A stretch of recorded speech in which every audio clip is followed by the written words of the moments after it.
Alors, la minute prophétique. Alors, j'aimerais vous ramener un événement ce matin particulier. C'est la question du temple de Jérusalem. Vous savez, on attend la construction du troisième temple. C'est un des éléments clés. Pourquoi on attend ça? On attend ça parce que ça nous dit très clairement que durant la période qui va se dérouler, la période apocalyptique, là, ça nous dit dans 2 Thessaloniciens 2, 3 et 4, il y a plusieurs passages, je vais en voir juste 2 ce matin, que personne ne vous séduise d'aucune manière, car il faut que l'apostasie. Peut-être que Paul est en train d'écrire aux Thessaloniciens, puis il est en train de leur dire, non. Il y en a qui vous disent là, que Jésus est déjà arrivé ou qu'il est déjà présent. Énervez-vous pas avec ça, je vais vous dire à quoi vous devez regarder. C'est ça qu'il dit dans le passage. Alors, il dit que personne ne vous séduise d'aucune manière, car il faut que l'apostasie soit arrivée auparavant, OK?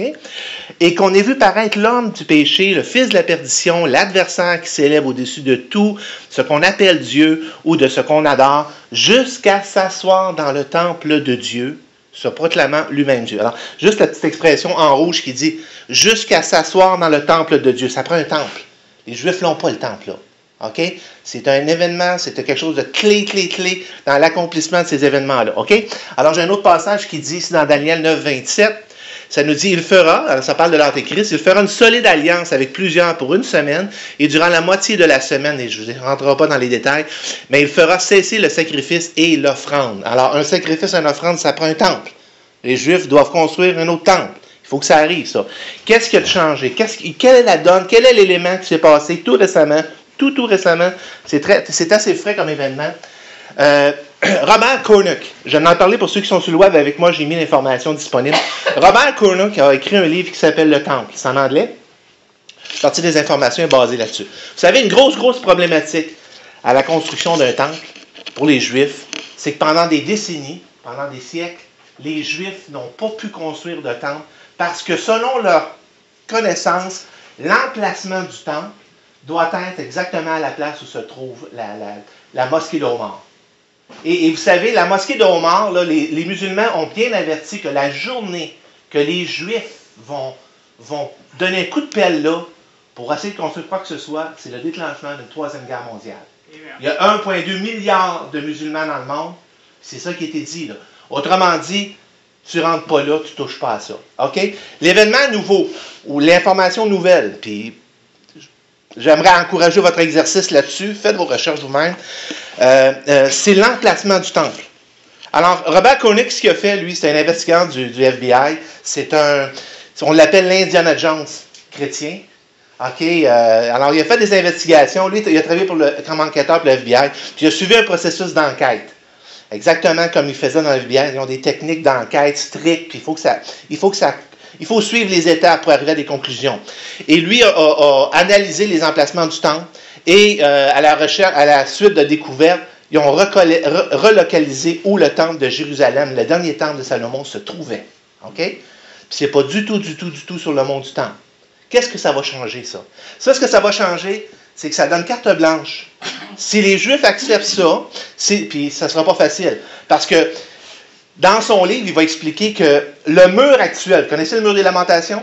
Ben, le mur des Lamentations, là, c'est pas le mur du temple. Là. Ça, là, c'est le mur d'une forteresse romaine. OK? Fait qu'ils mettent des petites prières dans des briques. C'est vraiment je ne sais pas si Dieu a le sens de l'humour ou quoi, là. Mais c'est vraiment particulier. Ça fait des siècles qu'ils mettent des prières là. Mais c'est le mur d'une forteresse. Ils ont fait clairement la démonstration. Puis, avec les recherches. Alors, le temple va être beaucoup plus dégagé que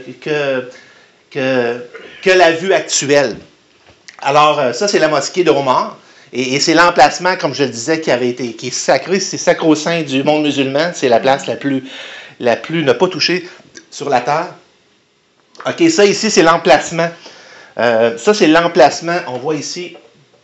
On voit la mosquée ici. Alors, initialement, on pensait que le temple devait être construit à cet emplacement-là, mais ici, on décale. C'est dans l'ancienne cité de David qui était localisée à cet emplacement-là, ce que vous voyez en rouge. OK? Ça, il y a vraiment des preuves solides là-dessus. Il y a ce qu'on appelle la fontaine de Guillon.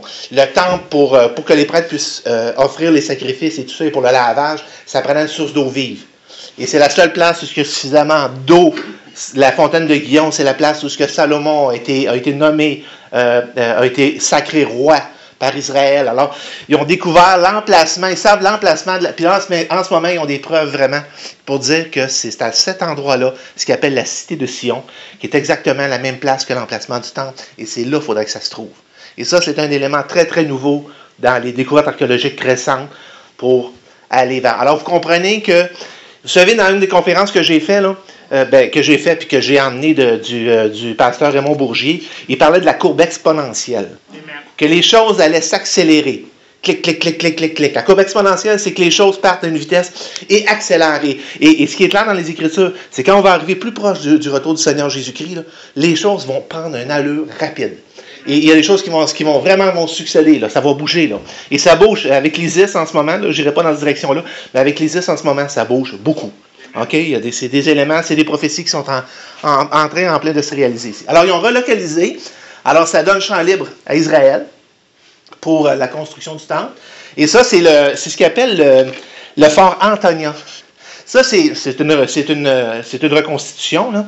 Le fort Antonia, les Juifs l'ont mis complètement à l'extrémité, un petit cubicule tout petit, là, un petit emplacement. Puis lui, il fait la démonstration.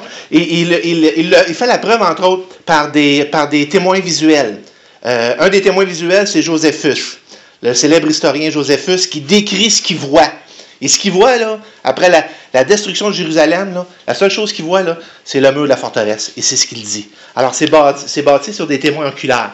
Et les Juifs avaient, les archéologues avaient accepté le concept que la forteresse se trouvait un petit peu à l'extérieur. Et non pas, il l'avait placé ailleurs, mais Robert Cornuck va la replacer, lui. Et dans sa découverte, il explique la dimension. Il y a à peu près 10 000 personnes qui habitaient cet endroit-là. C'est une forteresse majeure. Fait que c'était très gros. Puis, en tout cas, il explique un petit peu tout, c'est ce qu'il va donner. Alors, lui, il l'a relocalisé complètement. Alors, ici, on voit le temple. Ici, si ma mémoire est bonne, ici, on voit la forteresse, ici, là, romaine. Et on voit les espèces de remparts qui rendaient l'accès à la muraille difficile et tout ça, là. Alors, il semble que c'est ça ici. Et ça ici, ça serait comme le temple. Et le mur des lamentations, il serait comme ici, là, si je ne me trompe pas. Faudrait que tu le montres sur le tableau, Oui, c'est ça. Oui, c'est sur mon écran.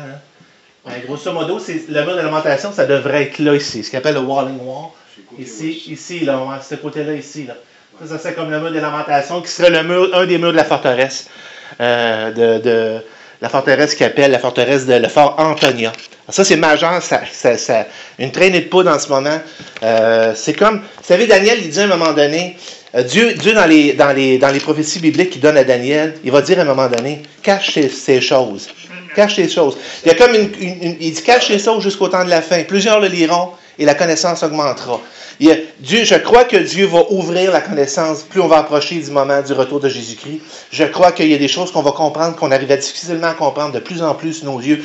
Et ça en est un, là. Je pense que ça en est un personnellement.